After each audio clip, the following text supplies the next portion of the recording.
what inspired you to come start this farm communities?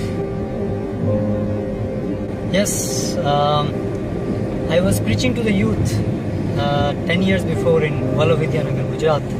And after a few years, what I realized is that out of hundreds of youth we preach to, very, very few of them are going to become brahmacharis and going to practice Krishna consciousness nicely.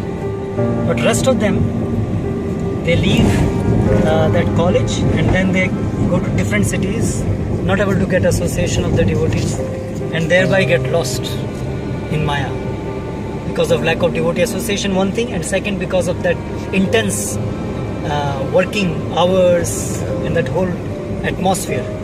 So therefore I was wondering that Chaitanya Mahaprabhu has predicted that Prithvitya Chaitanagaradi Gram Sarvatra Prachar Hoibe Mora Naam. So how is it going to really happen? What is the blueprint for that? Where now we stand, we see very few people are joining full time. Full time they are in service of Krishna. But what about rest of them? Is it going to be like that only? Then how is the whole world is going to become Krishna conscious? So I could see there is a big gap in between. So what is the blueprint to reach that point? What Chaitanya predicted. So then I inquired His Holiness Bhakti Vikas Swami Maharaj. Then he said that according to his understanding, to what Srila Prabhupada has instructed, if these farms become successful, then people in mass will come to Krishna consciousness. This was the first time I was hearing about this farm movement. Though I had read Prabhupada books to some extent, but I could not, it didn't click at that time.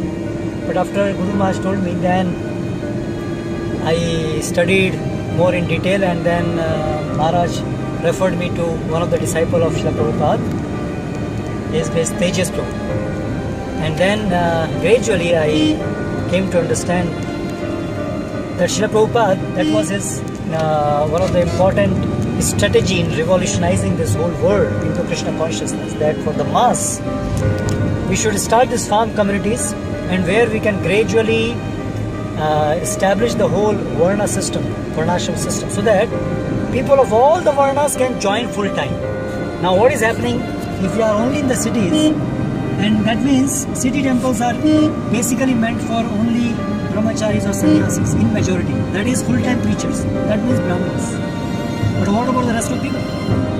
In any society there are going to be only very few brahmanas comparing to other varnas. So therefore in the farm communities, people of all the varnas, of all the occupations, they can serve Krishna full time, one, and secondly they can all be together.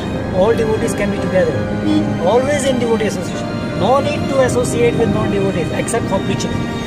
You don't associate with non-devotees at all, just mingle with them only for preaching. So this was a great insight, and then now I am gradually realizing myself how it is really so.